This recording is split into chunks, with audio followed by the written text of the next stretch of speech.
नमस्कार, आप देख रहे हैं एसपीएन 9 न्यूज और मैं हूं आपके साथ मनीष कुमार सैनी। इसमें कोई दो राय नहीं है कि इस बार का लोकसभा चुनाव पिछले कई चुनावों से हटकर रहा। पहले भी अखिलेश यादव यहां से 3 बार चुनाव लड़े हैं, तब भी उनका मुकाबला दिग्गजों से रहा है।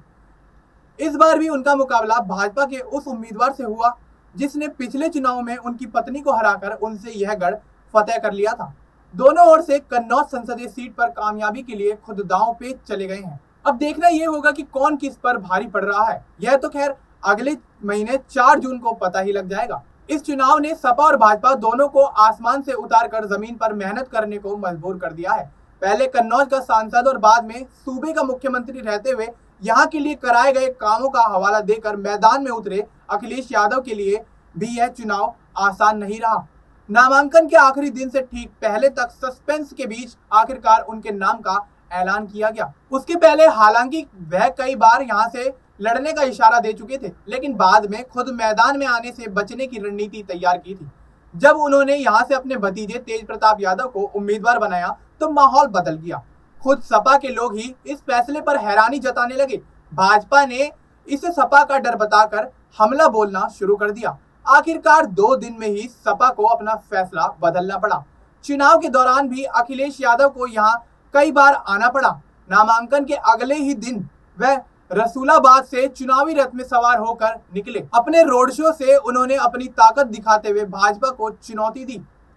उसके बाद भी अलग अलग समय पर कहीं सभा तो कहीं जनसंपर्क के बहाने वह यहाँ सक्रिय दिखे। खुद सपा से ही जुड़े लोग बताते हैं कि पहले चुनाव के अलावा उसके बाद के चुनाव में उन्हें इस तरह मेहनत नहीं करनी पड़ी थी।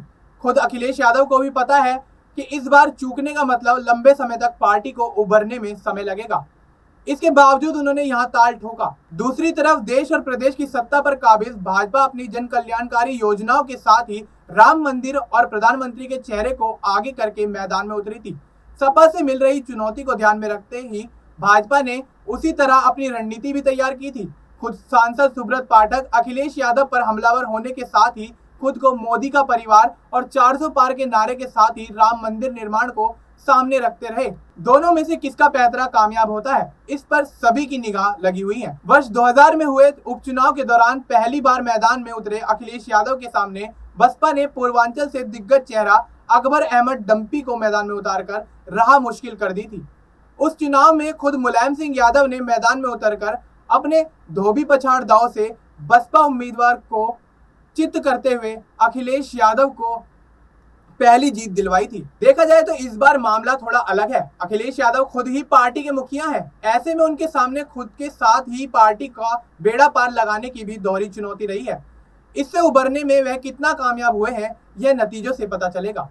एक और दिलचस्प संयोग देखिए, सपा से लड़ रहे अखिलेश यादव और भाजपा से लड़ रहे सुब्रत पाठक दोनों का इस सीट से यह चौथा चुनाव है। अखिलेश यादव पहले भी यहां से 3 चुनाव लड़कर तीनों बार जीत हासिल कर चुके हैं।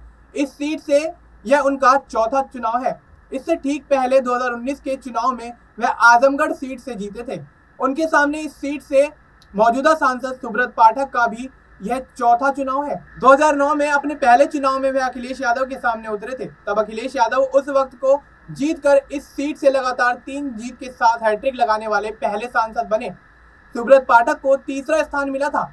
2014 के अपने दूसरे चुनाव में सुब्रत पाठक का मुकाबला अखिलेश यादव की पत्नी डिंपल यादव के साथ हुआ था। तब सुब्रत पाठक नाकाम रहे थे। अगले ही 2019 के चुनाव में मुकाबले में सुब्रत पाठक तीसरी कोशिश में पहली बार कामयाब हुए थे। इस बार वह चौथी बार मैदान में है। इस बार उनसे मुकाबले के लिए खुद अखिलेश यादव सामने है। अब देखना यह होगा कि इस सीट से यानी कन्नौज लोकसभा सीट से कौन बाजी मारता है। देश और दुनिया की तमाम बड़ी अपडेट्स के लिए आप देखते रहिए एसपीएन 9 न्यूज। मिलते हैं आपसे अगले वीडियो में, तब तक के लिए नमस्कार।